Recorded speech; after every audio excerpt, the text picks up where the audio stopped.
ਜਾਗਣ ਲੱਗੇ। ਇੱਕ ਦਿਨ ਪਹਿਲੇ ਹੀ ਸੁਨੇਹਾ ਭੇਜਦਾ ਸੀ ਛੇਵੇਂ ਪਾਤਸ਼ਾਹ ਕੱਲ ਸਰੀਰ ਤਿਆਗ ਦੇਣਾ, ਖੀਰਲਾ ਵੇਲਾ ਆਪ ਸੰਭਾਲੋ ਸਾਡਾ।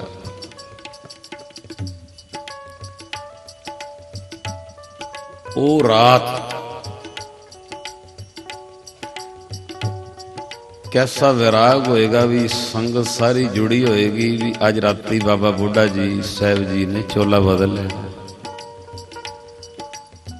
5-7 मोहियां ने खड़े होके आख्या सी बाबा बुढ़ा साहब जी 113 साल तुसी सिक्खी कमाई है, 125 साल तुहाडी उम्र है, 12 साल दे सी जदों तुसी आए गुरु नानक दे चरनां च। वो जो 5-7 सिखां ने कहा कि 113 साल का निचोड़ कोई अज साडी झोली च पा दिओ, तुसीं कहंदे हो राती चोला बदल लैणा। 2 निचोड़ पाए। पहला वचन बाबा जी ने कीता, बाबा बुढ़ा साहब जी ने 113 साल विच किन्नियां नेरियां भी आईयां होणगीਆਂ, झक्खड़ भी आए होणगे, पर आ नेरी झक्खड़ नहीं अंदर ले, गुरु घर नाल जुड़े रहे।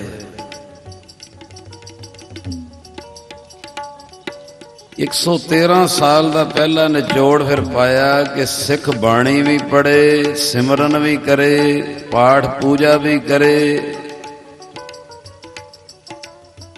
नाम भी जपे, पर सारा कुछ करदियां टेक गुरु नानक दी रखे, सिख दी टेक ना हिल जाए, कि सिख दी टेक एक रवे। बहुते घरी पराउणा ज्यों रहिंदा भुखा, सिख दी टेक एक रवे। धन गुरु ग्रंथ साहिब आखो सतनाम। किथे जावां जे घर विच किसी का ऑपरेशन आ गया तो भी टेक इहो जी होवे कि ऑपरेशन तो पहला सारा परिवार आओ बई 52 पाठ सुमनी साहब करिए। वो कर्म कोई लिखिया भी होएगा ऑपरेशन विच की होना है, तो वह भी शहीद सिंघां नूं टालना पै जांदा। टेक तेरी गुरु ग्रंथ साहिब गुरबाणी।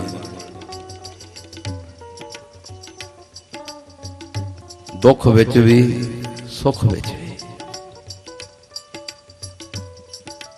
ते जेड़ा दूजा बचन बाबा बुढ़ा साहब जी ने कीता, वो भी खालसे दी दूजी निशानी, ये पहली निशानी खालसे दी टेक, सब दा सत्कार करे, टेक एदी गुरबाणी गुरु नानक। दूजी निशानी महाराज सेवा लवे, एक बारी पढ़ियो जी।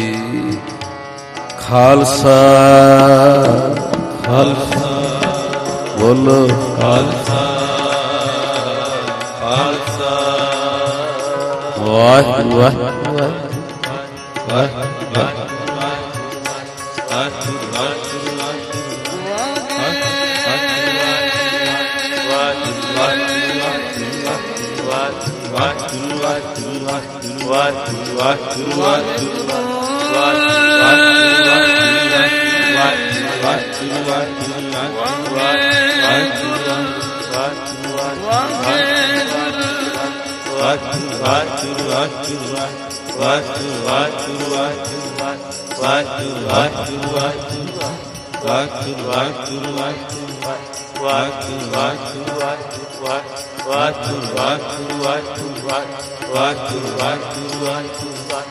खालसा खालसा खालसा खालसा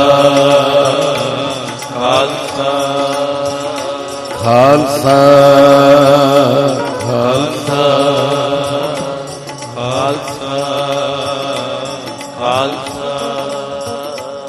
दूजी निशानी जड़ी बाबा बुढ़ा साहब जी ने दसी, वो एहो जी निशानी है। अगर वो निशानी अज आपां पल्ले बन लईए, मैं गुरु दी जोरी च कहना वा रब तुहाडे नाल तुरेगा।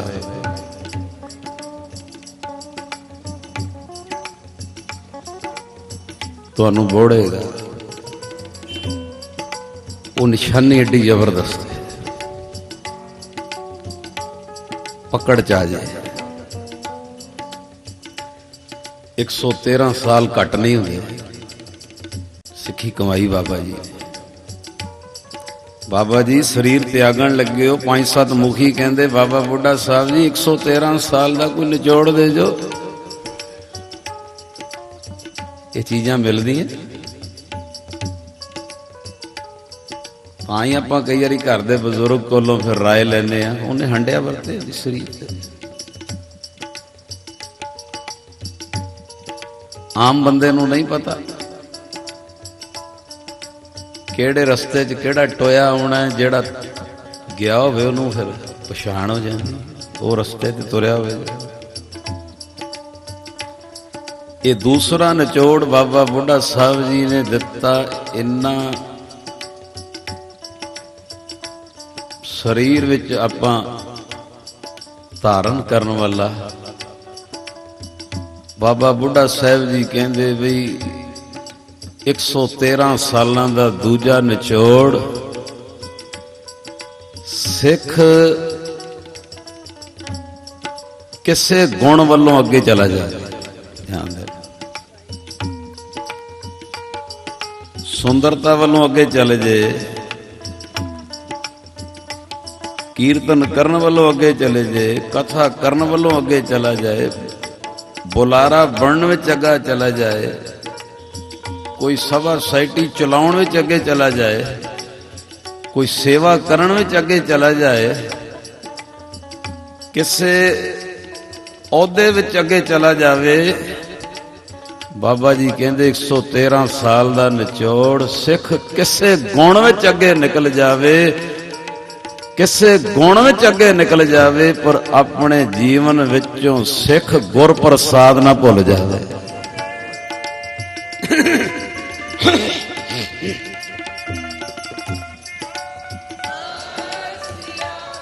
गुर प्रसाद ना भुल जावे। जेड़ा गुर प्रसाद आंदा ना गुरु ग्रंथ साहिब विच, प्रसाद दा अर्थ कृपा। कहते किसे गुण में अगे चला जावे, पर कदी ये ना भुल जावे ये जेड़ा भी गुण है ये गुरु की कृपा नाल आया होया।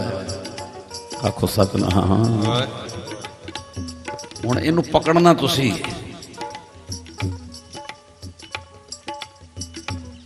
कोई तुहाडे को गुरु साहब सेवा लै लैण, कीर्तन तुहानूं चंगा करना आ जाए, कथा आ जाए, बुलारे चंगे बन जाओ, कोई अहुदे वालों अगे निकल जाओ, सेवा विच किते किरपा हो जाए। कहंदे गुर प्रसाद ना भुलो, होमे तो बच के रहो। जिदन होमे तो बचना आ गया, मैं गुरु की जोरी च कहना कंत तुहाडे नाल तुरे। बाणी ने मन्निया, कहंदे इक्को वड्डी दीवार है होई ये कंत विच ते तेरे विच मैं दी दीवार। होमे जाई तां कंत समाई, हों मुआ खुदा हुआ,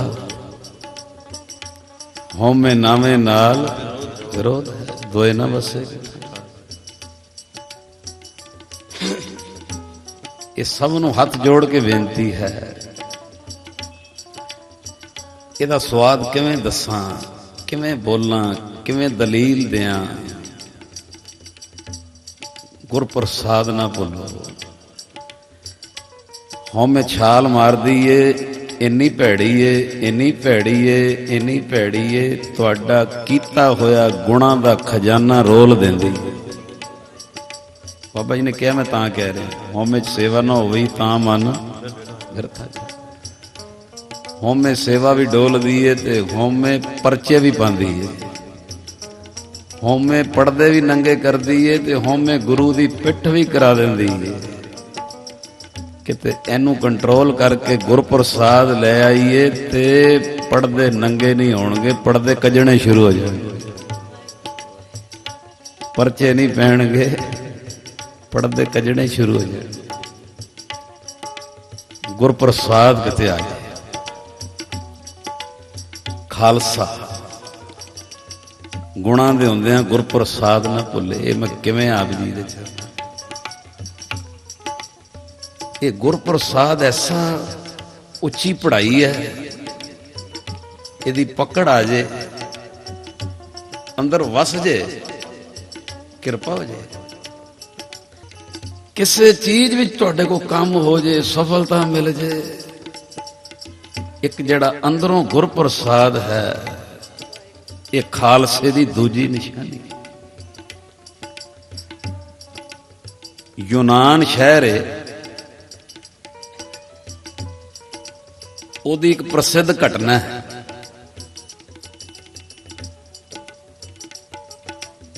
यूनान दा सब तो वीर व्यक्ति यूनान दे विच होए ने सुकरात ऋषि। ओदे कोल गए, सुकरात ऋषि दे कोल 15, 20, 25 शरीर बैठे सी, हर कोई अपनी गल। हुण 5 बंदे बैठे होण ते कई वारी ध्यान नहीं जाता। कहंदे यूनान दा सब तो अमीर व्यक्ति सी, जदों 2-3 मिनट वेख्या भी सुकरात ऋषि ने मेरे हल वेख्या नहीं, मैनू थोड़ा पूछया भी नहीं, ते सारियां विच उच्ची सारी बोलिया, कहंदा ऋषि जी तुहानू पता मैं कौन हाँ? अच्छा ऐ समझ लेना,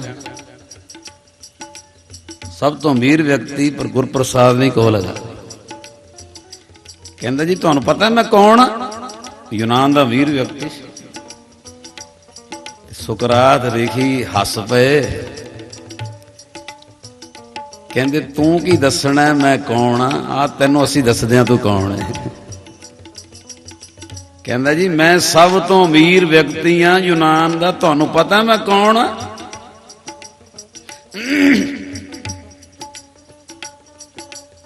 सही ऋषि, सही महापुरुष, सही गुरमुख, सही गुरसिख जग्यासू दा रोग कटदा है। जो नहीं कटदा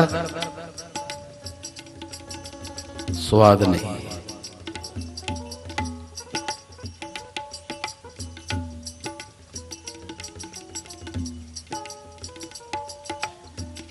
हौमे दा रोग, वैर दा रोग, ईर्खा दा रोग, किधरे करड़ाई नाल भी कटदा है, किधरे मिठास नाल गलवकड़ी च लैके भी आखो सतनाम। संत महापुरुष। नहीं तो कबीर साहब ने आख्या,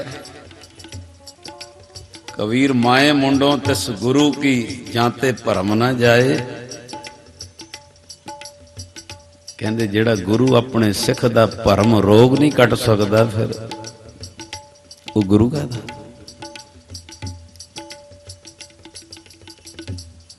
सुकरात ऋषि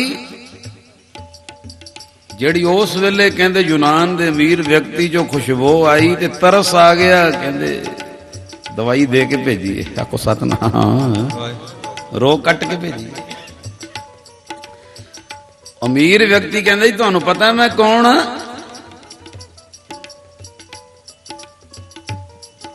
सुकरात ऋषि कहंदे कट्ठे बैठदे आ, तू कौन है? ते कहंदे सेवक नू इशारा करके ना ते दुनिया दा नक्शा मंगवाया।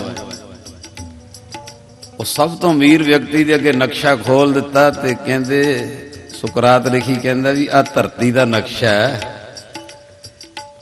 ते तू हुण पहले दस है नक्शे विच तेरा यूनान शहर किथे है? आखो सतनाम, यूनान देश किथे है? ते ऐ जिहड़ी उंगल दा अगला हिस्सा है ना,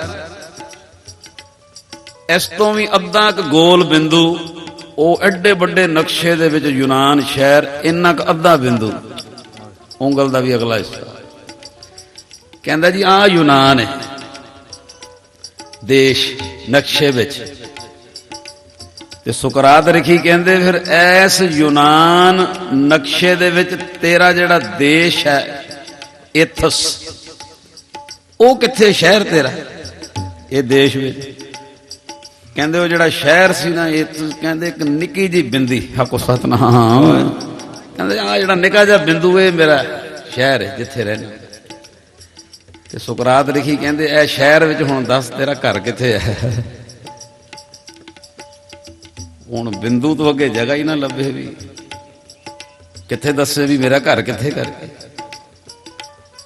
ਕਹਿੰਦੇ ਜੇ ਤੂੰ ਘਰ ਦੀ ਵੀ ਬਿੰਦੂ ਲੱਭ ਲੈ, ਇੱਕ ਨਿੱਕੀ ਜੀ ਬਹੁਤ ਬਰੀਕ ਪਿੰਨ ਜਿੰਨਾ ਹੀ ਹੋਏਗਾ, ਉਹ ਕਿਤੇ, ਤੇ ਫਿਰ ਮੈਂ ਤੈਨੂੰ ਇਹ ਪੁੱਛਾਂਗਾ ਉਹਦੇ ਵਿੱਚ ਤੂੰ ਕਿੱਥੇ ਹੈ।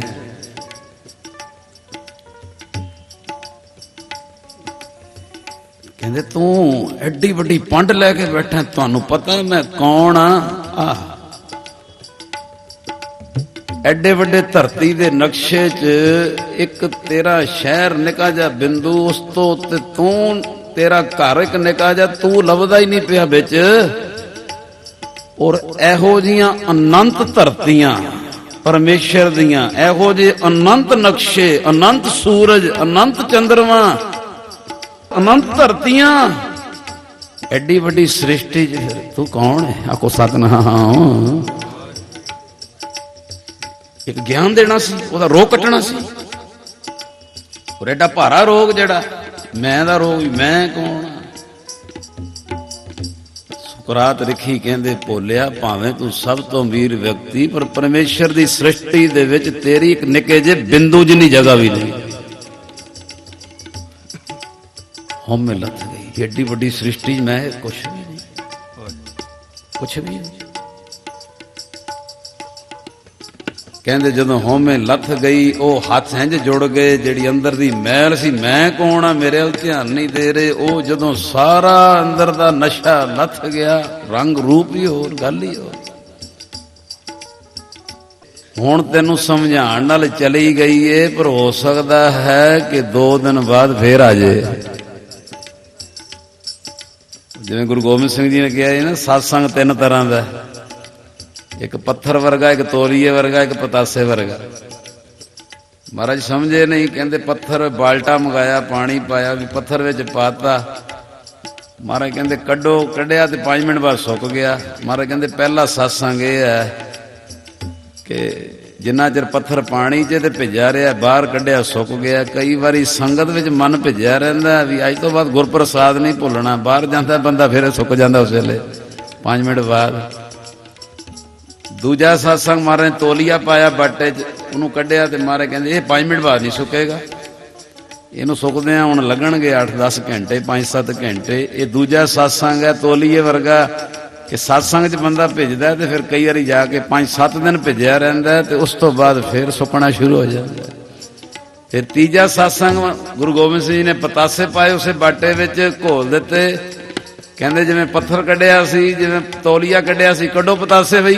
ਕਹਿੰਦੇ ਕੱਢੀਏ ਕਿਵੇਂ, ਇਹ ਤਾਂ ਘੁੱਲ ਗਏ, ਕੱਢੀਏ ਕਿਵੇਂ ਮਹਾਰਾਜ ਜੀ।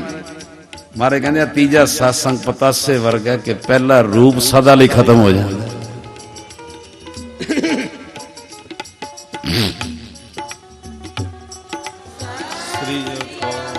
ਇਹ ਭਾਗਾਂ ਵਾਲਿਆਂ ਨੂੰ ਮਿਲਦਾ ਕਿ ਕੋਈ ਚੀਜ਼ ਸੰਗਤ ਪਕੜ ਚ ਆ ਗਈ, ਉਹ ਫਿਰ ਟੋਟਲ ਲਾਈਫ ਤੱਕ ਰਹਿਣੀ, ਪਹਿਲਾ ਰੂਪ ਹੀ ਖਤਮ ਹੋ ਜਾਣਾ। ਸਾਧ ਸੰਗਤ ਮਿਲ ਮੂਆ ਜੀਜੇ, ਪਹਿਲਾਂ ਮਰ ਗਿਆ। ਗੁਰੂ ਗੋਬਿੰਦ ਸਿੰਘ ਮਹਾਰਾਜ ਕਹਿੰਦੇ ਭਾਗਾਂ ਵਾਲਿਆਂ ਨੂੰ, ਕਿਸੇ ਵਿਰਲਿਆਂ ਨੂੰ। ਯੂਨਾਨ ਦੇ ਸਭ ਤੋਂ ਅਮੀਰ ਵਿਅਕਤੀ ਨੂੰ ਸੁਕਰਾਤ ਰਿਖੀ ਕਹਿੰਦੇ ਐ ਹੁਣ ਤੇ ਅਸਰ ਹੋ ਗਿਆ, ਗੁਰਪ੍ਰਸਾਦ ਤੈਨੂੰ ਯਾਦ ਆ ਗਿਆ, ਜਿਹੜੀ ਮੈਂ ਨਿਕਲ ਗਈ ਕਿੱਡੇ ਵੱਡੇ ਪਰਮੇਸ਼ਰ ਦੀ ਚੀਟੀ, ਮੇਰੀ ਬਿੰਦੂ ਜਿੰਨੀ ਜਗ੍ਹਾ ਵੀ ਨਹੀਂ, ਤੇ ਮੈਂ ਐਡੀ ਪੰਡ ਲੈ ਕੇ ਬੈਠਾ। ਸੁਕਰਾਤ ਰਿਖੀ ਕਹਿੰਦੇ ਪਤਾ ਨਹੀਂ, ਬਾਹਰ ਜਾ ਕੇ 2 ਦਿਨ ਬਾਅਦ 3 ਦਿਨ ਬਾਅਦ ਫੇਰ ਛਾਲ ਵੱਜ ਜੇ, ਆ ਜਾ ਤੇਰਾ ਰੋਗ ਪੂਰਾ ਕੱਟ ਦਈਏ। ਕਹਿੰਦੇ ਨਕਸ਼ਾ ਵਲੇਟਿਆ ਤੇ ਛੋਟਾ ਕਰਕੇ ਉਹਦੀ ਜੇਬ 'ਚ ਪਾਤਾ। ਕਹਿੰਦੇ ਜਦੋਂ ਮੈਂ ਆਵੇ ਤੇ ਫਿਰ ਨਕਸ਼ਾ ਖੋਲ ਨਹੀਂ, ਕਿਤੇ ਹੋ ਸਕਦਾ ਗੁਰਪ੍ਰਸਾਦ ਫਿਰ ਯਾਦ ਆ ਜਾ। ਹਾਕੋ ਸਤਨਾਮ। ਜਿੰਨੇ ਮੇਰੇ ਵੀਰ ਭੈਣਾ, ਕਈ ਵਾਰੀ ਤੁਸੀਂ 4 ਵਜੇ ਉੱਠਦੀ ਹੋ, ਤੁਹਾਡੀ ਦਰਾਣੀ ਨਨਾਣ ਜਠਾਣੀ 7 ਵਜੇ ਉੱਠਦੀ ਏ, ਪਰ ਜੇ 4 ਵਜੇ ਉੱਠਦੇ ਹੋ ਤੇ ਉਹਦੀ ਮੈਂ ਨਾ ਆਣ ਦੇਣਾ, ਗੁਰਪ੍ਰਸਾਦ ਲਿਆਉਣਾ। ਜੇ ਮੈਨੂੰ ਉਠਾਉਂਦਾ ਤੇ ਗੁਰੂ ਤੇਰੀ ਕਿਰਪਾ ਉਠਾ ਰਹੀ। ਹਰ ਚੀਜ਼ 'ਚ ਗੁਰਪ੍ਰਸਾਦ। ਜੇ ਤੂੰ ਮੈਨੂੰ ਉੱਚਾ ਖੜਿਆ ਤੇ ਇਹ ਤੇਰੀ ਕਿਰਪਾ, ਇਹ ਗੁਰਪ੍ਰਸਾਦ। ਅਜੇ ਵੀ ਗੱਲ ਕਿਸੇ ਦੇ ਪਕੜ 'ਚ ਨਾ ਹੀ ਹੋਵੇ ਨਾ, ਗੁਰਪ੍ਰਸਾਦ ਕੀ ਹੈ, ਰਾਗੀ ਹੀਰਾ ਸਿੰਘ ਹੋਏ ਨੇ ਜਿਹੜੇ ਵੱਡੀਆਂ ਉਮਰਾਂ ਵਾਲੇ, ਉਹ ਜਾਣਦੇ ਨੇ। ਭਾਈ ਵੀਰ ਸਿੰਘ ਦੇ ਸਮਕਾਲੀ ਹੋਏ, 1925 ਦੀ ਵਾਰਤਾ। ਰਾਗੀ ਹੀਰਾ ਸਿੰਘ ਜੀ ਦੇ ਕੀਰਤਨ 'ਚ ਇੰਨਾ ਰਸ ਸੀ ਕਿ ਮਲੋਟ ਗਏ, 4-5 ਦਿਨ ਦਾ ਸਮਾਂ ਦਿੱਤਾ ਤੇ ਉਥੋਂ ਦੀ ਸੰਗਤ ਨੇ ਇੰਨਾ ਸਤਿਕਾਰ ਦਿੱਤਾ ਕਿ ਰਾਗੀ ਹੀਰਾ ਸਿੰਘ ਜੀ ਨੂੰ ਸੋਨੇ ਦੇ ਮੈਡਲ ਨਾਲ ਸਨਮਾਨਿਤ ਕੀਤਾ ਗਿਆ ਕਿ ਤੁਹਾਡਾ ਕੀਰਤਨ ਕਰਦੇ ਹੋ ਤੇ ਮਨ ਵਿੰਨਿਆ ਜਾਂਦਾ, ਬੜਾ ਕੁਝ ਮਿਲਦਾ ਜੀ, ਭੇਜ ਜਾਂਦੇ। ਹੁਣ ਵੇਖੋ ਗੁਰਪ੍ਰਸਾਦ ਕੀ ਹੈ, ਜਦੋਂ ਇਹ ਸਨਮਾਨਿਤ ਕੀਤਾ ਗਿਆ ਸੋਨੇ ਮੈਡਲ ਨਾਲ, ਅੰਦਰੋਂ ਛਾਲਾਂ ਵੱਜਣ ਵੀ ਵਾਕਿਆ ਸੀ ਕੀਰਤਨ ਵਧੀਆ ਕਰਦੇ, ਵਾਕਿਆ ਤੁਹਾਡੀ ਕੀਰਤਨ ਜਾ। ਕਹਿੰਦੇ ਰਾਗੀ ਹੀਰਾ ਸਿੰਘ ਜਦੋਂ ਅੰਮ੍ਰਿਤਸਰ ਪਹੁੰਚੇ ਤੇ ਰਾਤ ਦੇ 9 ਵਜੇ, ਉਦੋਂ ਗੱਡੀਆਂ ਗੁੱਡੀਆਂ ਹੁੰਦੀਆਂ ਨਹੀਂ ਸੀ, ਤੇ ਸਾਥੀਆਂ ਨੂੰ ਪਤਾ ਕੀ ਕਿਹਾ, ਸਾਥੀਆਂ ਨੂੰ ਕਹਿੰਦੇ ਵੀ ਤੁਸੀਂ ਘਰ ਜਾਓ, ਮੈਂ ਘਰ ਨਹੀਂ ਜਾਣਾ। ਉਹ ਕਹਿੰਦੇ ਇੰਨੇ ਦਿਨ ਬਾਅਦ ਆਏ ਆ ਤੇ ਘਰ ਕਿਉਂ ਨਹੀਂ ਜਾਣਾ, ਥੱਕੇ ਟੁੱਟੇ ਪਏ। ਕਹਿੰਦੇ ਨਹੀਂ, ਮੈਂ ਕੱਲ ਜਾਵਾਂਗਾ। ਅੱਜ ਕਿਉਂ ਨਹੀਂ ਜਾਣਾ, ਕਹਿੰਦੇ ਮੈਂ ਕੱਲ ਜਾਵਾਂਗਾ। ਕਿੱਥੇ ਚਲੇ ਗਏ, ਇਹ ਪੜੋ ਜ਼ਿਕਰ ਕਿਤੇ ਉਹਨਾਂ ਦੀ ਕਿਤਾਬ 'ਚ, ਕਿੱਥੇ ਚਲੇ ਗਏ, ਗੁਰੂ ਰਾਮਦਾਸ ਜੀ ਦੇ ਘਰ ਸਾਰੀ ਰਾਤ ਉੱਥੇ ਬਿਤਾਈ। ਸਾਰੀ ਰਾਤ ਕਹਿੰਦੇ ਜੋੜੇ ਝਾੜਦੇ ਰਹੇ, ਲੰਗਰ ਦੇ ਜੂਠੇ ਬਰਤਨ ਮਾਂਜਦੇ ਰਹੇ, ਝਾੜੂ ਦਿੰਦੇ ਰਹੇ, ਜਪਜੀ ਸਾਹਿਬ ਦੇ ਪਾਠ ਕਰਦੇ ਰਹੇ। ਜਦੋਂ ਸਵੇਰ ਹੋਈ ਤੇ ਹੋਰ ਸੰਗਤ ਦੇ ਪ੍ਰੇਮੀ ਮਿਲੇ, ਹੋਰ ਸਾਥੀ ਵੀ ਆਪਣੇ ਆ ਗਏ ਕਿ ਰਾਤ ਦੇ ਇੱਥੇ ਹੀ ਉਹ ਗਏ ਨਹੀਂ ਅਜੇ। ਕਹਿੰਦੇ ਗੁਰੂ ਰਾਮਦਾਸ ਜੀ ਨੇ ਕਿਰਪਾ ਕੀਤੀ ਏ, ਮੈਂ ਹੁਣ ਹੌਲਾ ਫੁੱਲ ਵਰਗਾ ਹੋ ਗਿਆ। ਕਹਿੰਦੇ ਜੀ ਅੱਗੇ ਕਿਹੜਾ ਭਾਰ ਪਿਆ ਸੀ, ਛਾਕੋ ਸਤਨਾਮ, ਜਿਹੜਾ ਹੁਣ ਤੁਸੀਂ ਹੌਲੇ ਫੁੱਲ ਵਰਗੇ ਹੋ ਗਏ, ਤੁਹਾਡੇ ਤੇ ਕਿਹੜਾ ਵਜਨ ਰੱਖਿਆ ਸੀ। ਕਹਿੰਦੇ ਮੈਨੂੰ ਸੋਨੇ ਦੇ ਮੈਡਲ ਨਾਲ ਸਨਮਾਨਿਤ ਕਰਤਾ, ਸਟੇਜ ਤੇ ਇੰਨਾ ਕੁ ਸਤਿਕਾਰ ਦੇ ਦਿੱਤਾ, ਇੰਨਾ ਕੁ ਸਤਿਕਾਰ ਉਹਨਾਂ ਨੇ ਪ੍ਰਬੰਧਕਾਂ ਨੇ ਦੇ ਦਿੱਤਾ ਕਿ ਮੇਰੇ ਮਨ ਦੇ ਉੱਤੇ ਭਾਰ ਪੈ ਗਿਆ ਸੀ। ਗੁਰੂ ਰਾਮਦਾਸ ਜੀ ਦੇ ਦਰ ਤੇ ਝਾੜੂ ਦੇ ਕੇ, ਜੂਠੇ ਬਰਤਨ ਮਾਂਜ ਕੇ, ਜੋੜੇ ਝਾੜ ਕੇ ਮਨ ਹੌਲਾ ਹੋ ਗਿਆ। ਗੁਰੂ ਰਾਮਦਾਸ ਜਿੰਨੀ ਸੰਗਤ ਮਰਜੀ ਮਾਣ ਦੇ ਦੇ, ਪਰ ਗਰੀਬ ਨਵਾਜ਼ ਮੈਂ ਤੇਰੇ ਜੋੜੇ ਝਾੜਨ ਵਾਲਾ। ਇਹ ਗੁਰਪ੍ਰਸਾਦ ਹੈ।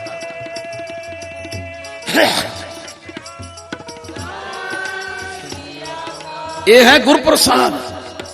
ਕਿੰਨੀ ਸੰਗਤ ਵੀ ਵਡਿਆਈ, ਪਰ ਗੁਰਪ੍ਰਸਾਦ ਉਹ ਯਾਦ ਰੱਖਿਆ ਰਾਗੀ ਹੀਰਾ ਸਿੰਘ ਜੀ ਨੇ। ਗੱਜ ਕੇ ਆਖੋ ਸਤਨਾਮ।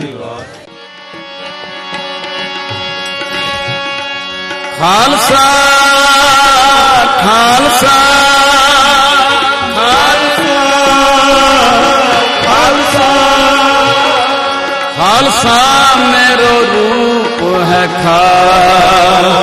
खालसा मेरो रूप है खालसा मेरो रूप है खालसा खालसा खालसा खालसा सारे खालसा खालसा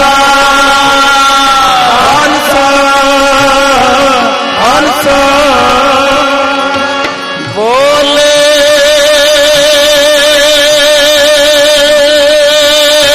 सोनहाल सत श्री अकाल।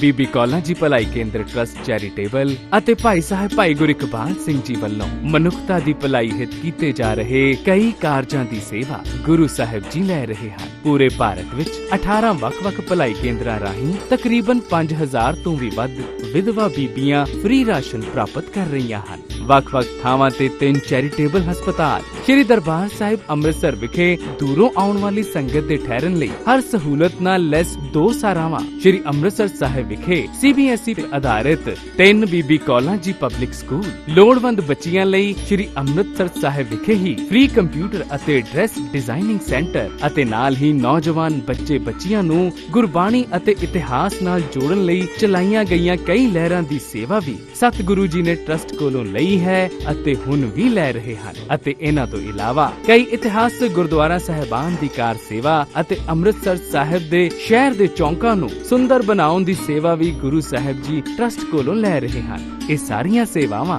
ਆਪ ਜੀ ਦੇ ਨਿੱਘੇ ਸਹਿਯੋਗ ਅਤੇ ਅਸੀਸ ਸਦਕਾ ਚੱਲ ਰਹੀਆਂ ਹਨ ਅਤੇ ਆਉਣ ਵਾਲੇ ਸਮੇਂ ਵਿੱਚ ਵੀ ਹਰ ਪਲ, ਹਰ ਘੜੀ, ਹਰ ਪੱਖ ਤੋਂ ਆਪ ਜੀ ਦੇ ਸਹਿਯੋਗ ਅਤੇ ਅਸੀਸ ਦੀ ਲੋੜ ਹੈ ਜੀ। ਭਾਈ ਗੁਰਿਕਬਾਲ ਸਿੰਘ ਜੀ ਵੱਲੋਂ ਗਾਇਨ ਕੀਤੇ VCD, CD, MP3 ਤੇ DVD ਦੇ 350 ਤੋਂ ਵੀ ਵੱਧ ਨੰਬਰ ਆਪ ਜੀ ਬੀਬੀ ਕੌਲਾਂ ਜੀ ਭਲਾਈ ਕੇਂਦਰ ਟਰਸਟ ਤਰਨਤਾਰਨ ਰੋਡ ਸ਼੍ਰੀ ਅੰਮ੍ਰਿਤਸਰ ਸਾਹਿਬ ਤੋਂ ਜਾਂ ਘਰ ਬੈਠੇ ਹੀ ਕੋਰੀਅਰ ਰਾਹੀਂ ਪ੍ਰਾਪਤ ਕਰ ਸਕਦੇ ਹੋ। ਪੂਰੀ ਜਾਣਕਾਰੀ ਲਈ ਸੰਪਰਕ ਕਰੋ 98765 25807।